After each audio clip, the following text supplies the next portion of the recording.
Good morning everyone. Today is February 17th, 2013, and today I will be taking care of my air to fuel ratio sensor. I have code 2251 and also P0134, which indicates that the sensor 1 in bank 1 is faulty, and we will be replacing this today. Of course, I have the engine lights on and the super handling also is on. When this oxygen sensor or air to fuel sensor goes bad, the all-wheel super handling stop and your car basically becomes a front-wheel drive. So first step, we'll start by disconnecting the negative battery cable. That's number 10 millimeter sockets on a wrench.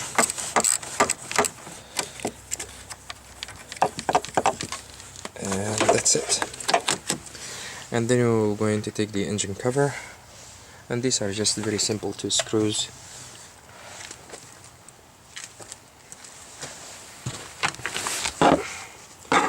That is one of them, and this is the other. That's it. And just left it, and that's it. Now here is a trick that will going to bother you a little bit when you put this back together. I took this off multiple times when I changed my timing belt and the spark plugs, so I know that. So look at these gaskets here. They will be stuck into the engine cover itself. Take them out.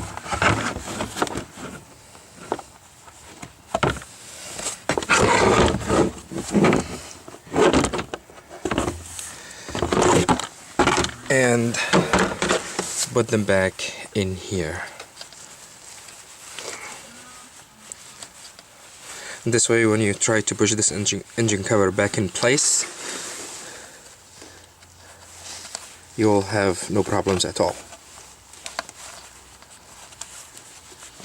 Okay. Next, we will need to take this hose out of our way so we can have an easy access to the area that we will be working with. So let's just take it out.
Okay, this will do.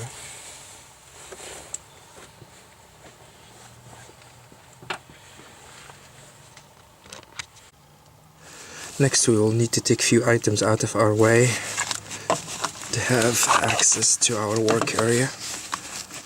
Yeah. So, we will need to take 2 ignition coils, this one and this one.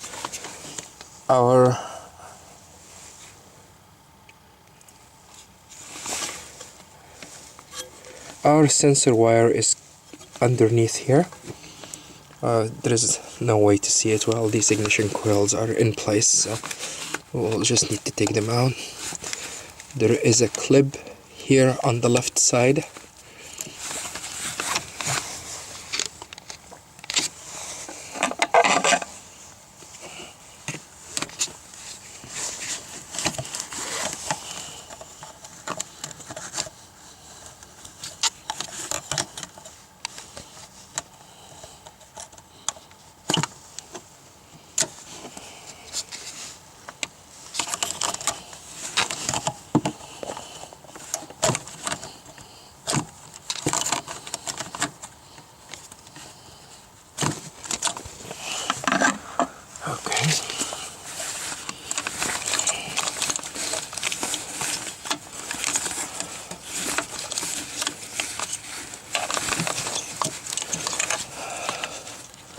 This is a number 10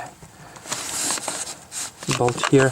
We will take these out and lift the ignition coil.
Now, with a screwdriver, simply and gently pry out the ignition coil like this.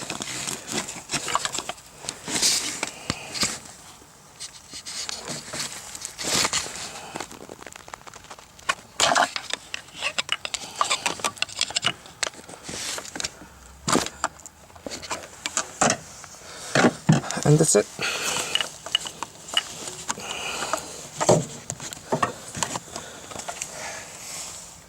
Of course, the spark plug is under this ignition coil, so these are the same steps basically if you want to change your spark plugs.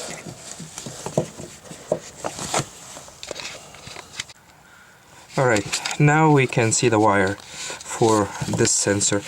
What are we looking at right now is the car harness.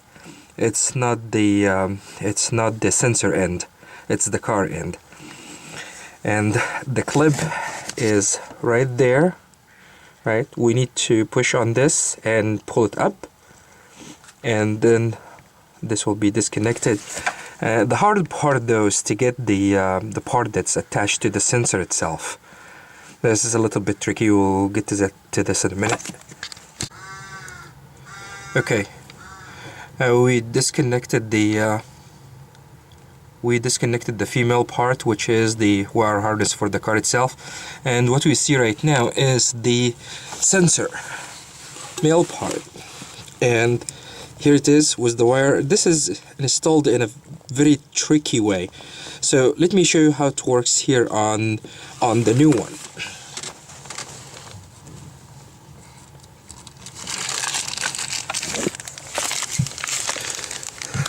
So this is the new part, the new sensor.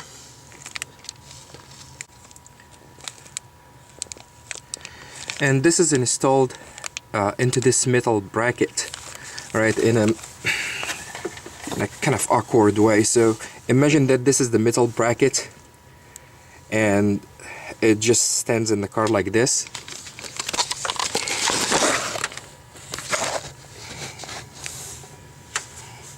And the sensor goes from the bottom and you push it up and you install it in this metal bracket. Now to get it out, what you need to do is to reach for this lever here, right?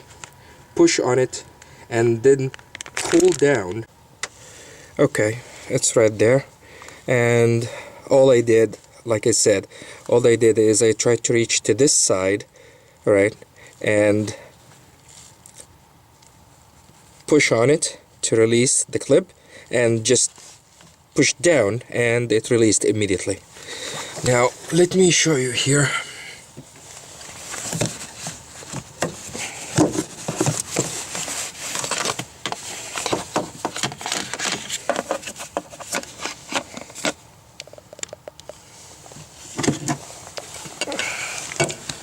Okay.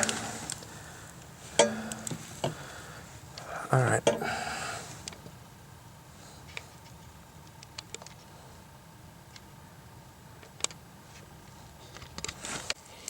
This is our sensor here, and it's attached to the exhaust manifold, not directly to the engine, to the exhaust manifold. So here, let me try to zoom in. I'm using a mirror to reflect the image. This is our sensor here, and we will need a special socket to get this out. Let me show you how that looks. This is the socket I'm talking about, and this opening here is to accommodate the wire. This is 7/8 socket. That's basically what you need to get this thing out. It's very simple. This is the new part number, and this is Acura MDX 2007. The total cost with shipping and everything was around $124. Alright, to install the new part, we will going to add anti-seize to these threads here. That's it. And with your hand, you will try to get the sensor and thread it with your hand, and make sure that you feel that the threads are mating just right, and get it hand tight and make sure that it's threading with no resistance, right, at all. Get it hand tight and then reach with the wrench, and then we'll start torque it. But the very first step, try to get it with your hand to make sure that you thread it right.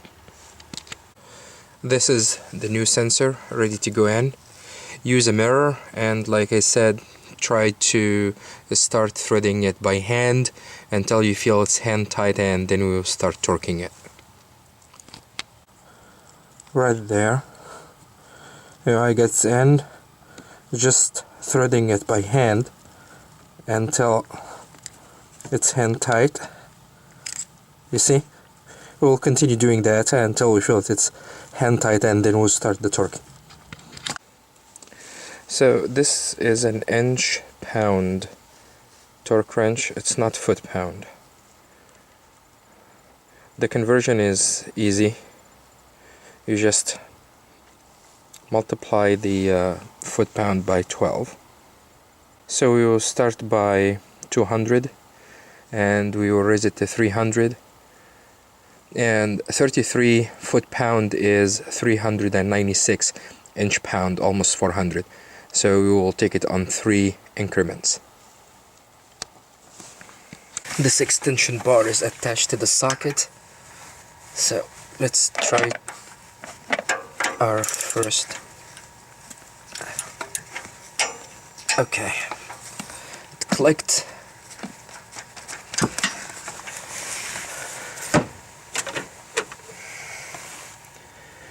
I'm going to increase it to 300.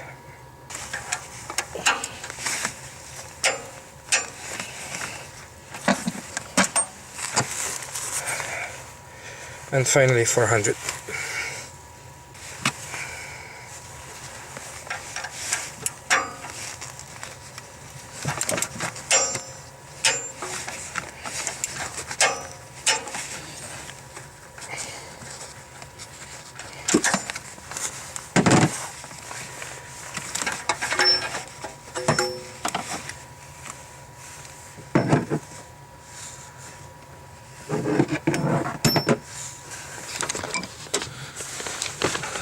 Alright, the sensor is in, torqued to the right spec. We need to put everything back together in reverse order. Okay, we got the sensor clip attached to the metal bracket.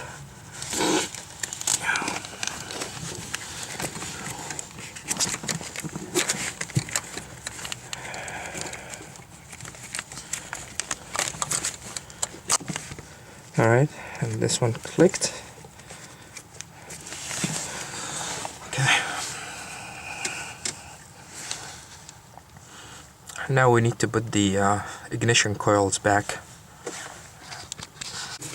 Alright.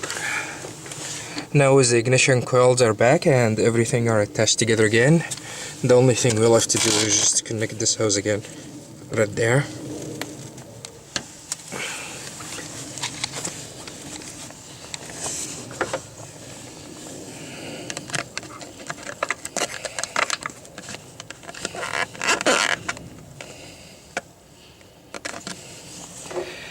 And that's pretty much it. We'll need to connect the battery cable again and take all of our tools and fire the engine and see. So we are ready to fire up the engine right now and see if the codes will disappear. By the way, while we are at it, if you get the code for bank 2 sensor 1, that's your sensor right there, and it's much easier to work with than the bank 1 sensor 1. You have easy access to everything you need, and this is your sensor right there. Let's fire up this engine. Lights are gone.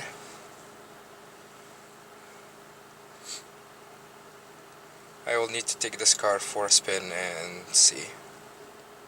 But so far so good. Alright, so this is the end of this test drive. I'm coming back home now.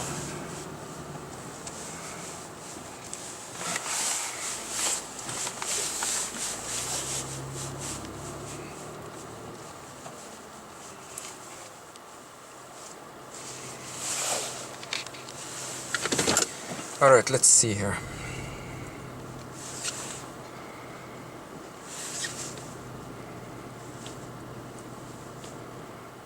So this was 72 miles trip,